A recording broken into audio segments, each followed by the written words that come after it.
आदाब, मैं मुमताज आलम रिजवी और आज बात करूंगा मैं कुछ फिल्मी स्टाइल में चलने वाली हुकूमतों की। मैं 3 मिसालें दूंगा बिल्कुल जो अभी अभी घटनाएं हुई हैं, वाकयात हुए हैं।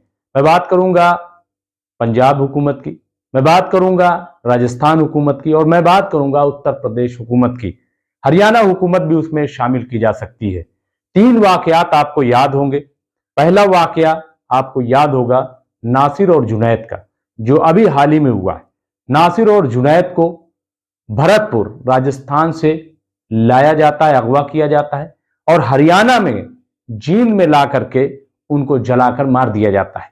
पहले उनकी पिटाई होती है और फिर उनको गाड़ी में रखकर जला दिया जाता है। मैं इसकी तफसील में नहीं जाऊंगा, आप जानते हैं।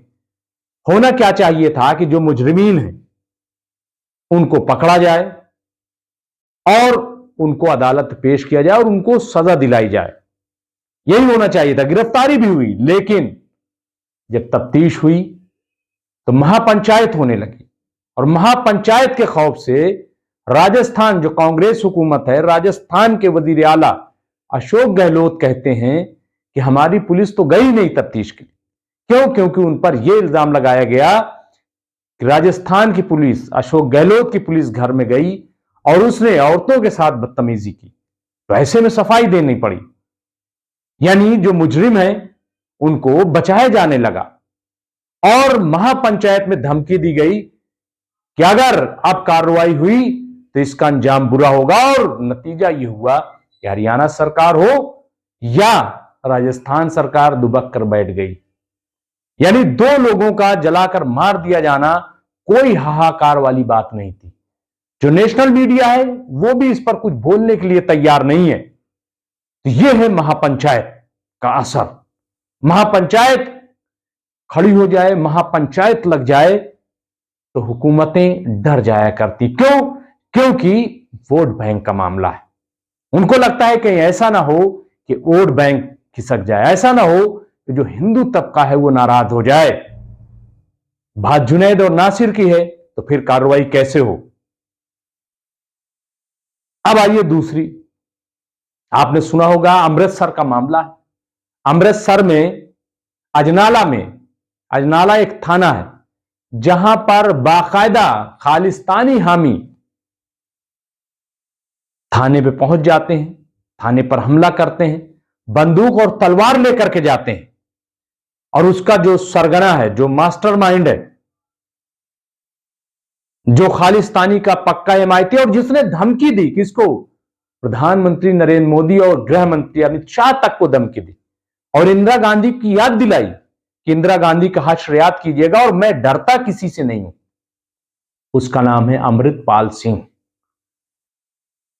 और वो गया और उसने अपने साथी तूफान को कहा कि अगर 24 घंटे के अंदर इनको नहीं छोड़ा गया तो फिर लॉ एंड ऑर्डर अगर बिगड़ेगा तो उसके जिम्मेदार हम नहीं होंगे।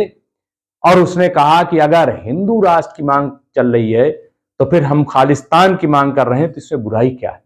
यानी इतना सब कुछ होने के बावजूद 24 घंटे के अंदर अमृतपाल सिंह, जो पंजाब वारिस दे का सरबराह है, तो अमृतपाल सिंह के धमकी आमेज अंदाज में बोले जाने के बाद 24 घंटे में उसका साथी तूफान छोड़ दिया जाता है कि इसके नाम का कोई सबूत नहीं है, इसके खिलाफ कोई जुर्म नहीं बनता है। हालांकि अब सुनने में आया है कि एनआईए और दूसरी एजेंसियां बेदार हुई हैं, लेकिन इस मामले को कितनी खूबसूरती से दबा दिया गया ये आप देखिए। और अब आइए तीसरा मामला उत्तर प्रदेश का। उत्तर प्रदेश में राजू पाल का जो गवाह है उमेश पाल, उसका सरेआम कत्ल कर दिया जाता है, उसको गोलियों से भून दिया जाता है, मर दिया जाता है। यह वाकया वाकई बहुत ही दर्दनाक है, चौंकाने वाला है। और इस तरीके के वाकयात होते रहते हैं, ऐसा नहीं है कि यूपी में कोई नया है, मुस्तकिल ये हो रहा है। लेकिन विधानसभा में योगी जी, जो पिछले 7 साल से सरकार में है, उन्होंने फिर कहा कि मैं गुंडों को मिट्टी में मिला दूंगा और उसके 24 घंटे के बाद मुबैना तौर पर अरबाज खान को इनकाउंटर में मार गिराया जाता है और उसकी बड़ी चर्चा होती है, उसकी बहुत बड़ी चर्चा होती है। और उनके एक मंत्री, योगी जी के एक मंत्री ये कहते हैं कि गाड़ी का एक्सीडेंट भी हो सकता है, गाड़ी खराब भी हो सकती है, यानी जो मुजरिम लाए जाएंगे उनको भी मारा जा सकता है। ये इस तरीके से खुल्लम खुल्ला, यानी ये क्या है, ये सब फिल्मी स्टाइल ऐसा लग रहा है कि जहां ना कानून है ना अदालत है, सारे फैसले सरकारें करेंगी, जब दिल चाहेगा बुलडोजर चल जाएगा और जिस पर चाहेगा उस पर चलेगा, लेकिन टारगेट तो एक ही कौम है। मैं किसी उससे नहीं कह रहा हूं, लेकिन अगर आप देखेंगे, नजर डालेंगे, कानपुर में जो इतना बड़ा हादसा हुआ उस पर अगर कोई बोलता है तो उसके खिलाफ कार्रवाई होती है। सवाल यह है कि सबको एक निगाह से क्यों नहीं देखा जाता। योगी जी की यह बात बिल्कुल सही है कि जो लोग गुंडागर्दी कर रहे हों, जो लोग बदमाश हों, उनका बिल्कुल नाटका बंद कर देना चाहिए, उनको जेलों में डाल देना चाहिए। लेकिन यह कार्रवाई सिर्फ एक के खिलाफ यह दिखाने के लिए कि किसकी हुकूमत आ गई है। तो बहरहाल ऐसा लग रहा है कि जैसे अदालतें कहीं कोई काम ही नहीं कर रही हैं।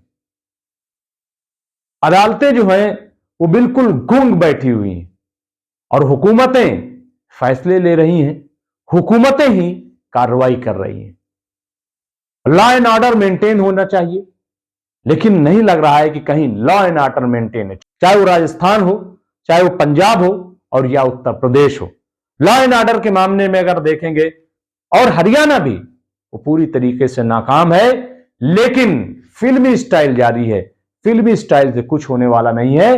लॉ एंड ऑर्डर को मेंटेन करना पड़ेगा और लॉ एंड ऑर्डर तभी मेंटेन होगा कि जब जहनीत ठीक हो जाएगी। किसी एक को सबक सिखाना नहीं, बल्कि पूरे सूबे को ठीक करने का जब अहद किया जाएगा, तभी लॉ एंड ऑर्डर दुरुस्त होगा और अदालत और कानून का काम आगे बढ़े।